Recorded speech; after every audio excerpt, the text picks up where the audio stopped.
You're still testing positive for drugs after having a stroke. Okay. It's scary to think that you're out possibly driving in the middle of the night, either finding drugs, using drugs in the wrong area after this is your 5th administrative hearing. So you've already been given 4 opportunities with probation without having come in front of me on an MTRP. They've gone so far above. Good morning, sir. Are you Devron Keith Barley? And Mr. Barley has 2 cases that he is currently on probation for, and motions to revoke probations have been filed in each of those. Cause number 18-28800 on probation for violation of a protective order, and also in 18-29063 on probation for violation of a protective order. Those are both deferred probations. Mr. Burbank has filed requests in both of those cases asking that I set bonds. Sometimes I do that without a hearing, but due to the nature of the underlying offenses as well as the new alleged offense, I wanted to come and hear from probation and the state as to what your position is with regard to any bond that I would set. Ms. Malfino? Yes, ma'am. Judge, obviously I will defer to whatever Ms. Johnson thinks is appropriate. I do want to let the court know I did reach out to the complainant in the underlying offense. I've actually maintained contact with her just on a friendly basis since the original offense that I handled back in 2019, just to be able to assure the court that those issues do not involve that complainant, the issues that he's having now. There is no issue with the Hartley family, which I was glad to hear. Obviously, my concern is that there's been another assaultive offense. There's also been an allegation of a possession of a controlled substance. So 2 new offenses while on this bond, in addition to multiple violations, in addition to everything that Ms. Johnson has already made available to Mr. Barley. So I know that he's entitled to a bond as he is on deferred. Maybe he is without certain findings. So that's why we're here. So just also for the record, Mr. Barley, and I know you know this, but I'm going to go through just so that we're all clear what the allegations are in that motion, and just that they're allegations, and obviously they have Graham. Looks like there was another urine sample that tested positive for alcohol in April of this year. Then it also alleges that you committed a new offense of possession of a controlled substance, May of this year. That you possessed crack cocaine, which is the same date as that offense, and that you were at another location other than your residence at approximately 3:19 a.m. on May 29th, the date of that offense of this year. So what do you have the status? I know the lab, we've had some issues with lab results. Is there any idea on that, Ms. Malfino? I do not know, Judge. I would venture to guess that with it only being several weeks ago, we probably do not have anything. I'm happy to reach out to the agency and ask if they can expedite that through the lab and be prepared for a hearing whenever the court is. And Ms. Johnson, thank you for being here. And so what is your thought, I guess, with regard to setting a bond, and if I did set a bond, what specific conditions do you think would be helpful? I received his case. I became his officer in February of last year. Okay. And since then, I have put him in ISF cognitive. I have put him in JCDI.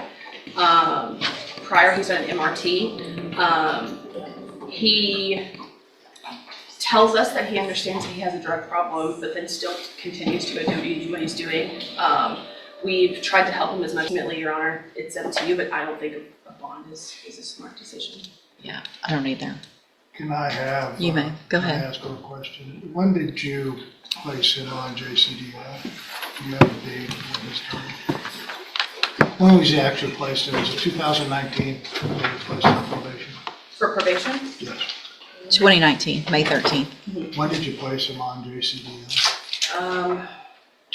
Was it just recently? Yes, sir. It was in the last. February of 2025. Okay, so what changed between 2019 and February 25 to say now you need JCDI? His drug intake went up. We We've tested on multiple occasions. He's tested positive for cocaine on multiple occasions. And we believe outpatient would be the best for him.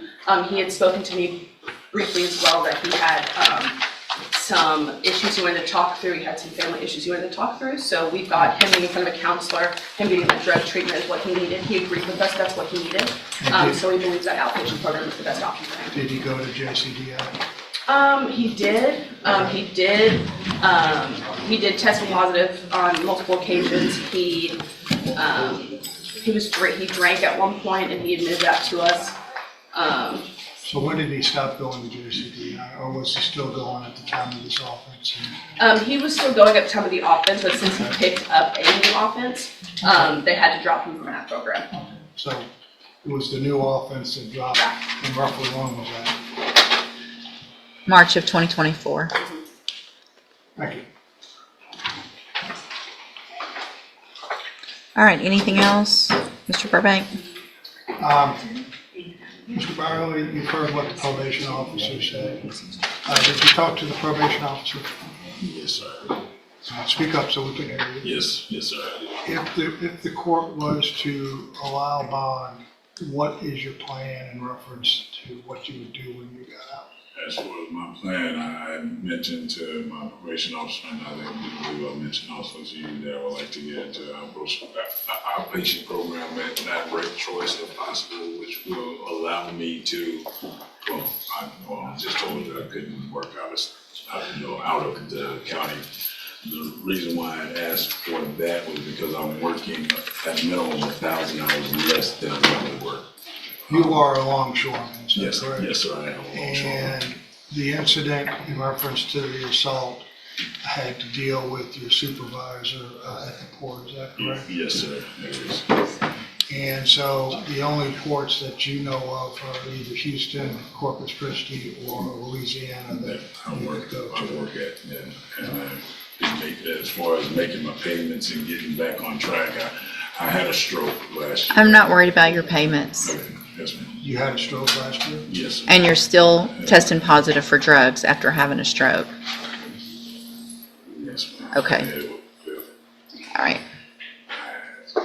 Supervisor. Do you have any family? Yes, I do have What family. family do you have? My sister, Latoya Byerly, also my mother, Byerly, and uncle, Christopher Williams. And how far away do they live? Well, as far as my mother and my sister, they live in Houston. As far as a good friend of mine, she lives right there in Port Arthur, in Mount Fraser. Do you have any kids? Yes, sir. Where are they? I have one in, she's a cheerleading coach at Iowa State University. My son is in, I got 2 kids here in Beaumont. The one that I'm not allowed to see, and then also Tristan, who I've just reconnected with Tristan, and my 11-year-old. Mr. Viola, just one last question. Yes, sir. How can you guarantee this court, if released, that you wouldn't be taking either alcohol or drugs pending the outcome of this hearing? Well, for one, What guarantees? I would accept that offer of the patch. And I would guarantee, I just want to get back to work. What I do is go to work and come home. You do other things because you've done other things. Yes, I have. What's the guarantee that says you're not going to do those other things when you're doing work and going home? At this particular time, offer my word, even though the past doesn't. That's right. Yes, and that's what I told him. I see this as my last opportunity to keep everything that I have and not have to test. One of the things is that you tested positive. What date was There's it? a date of April, if I may. Go ahead. April 29th, April Did you 15th. test positive for alcohol back on that date? Yes, I did. And was there a date also of positive for cocaine? Was there? Yes. Yeah, there was. So those allegations are true, correct? Yes, I did.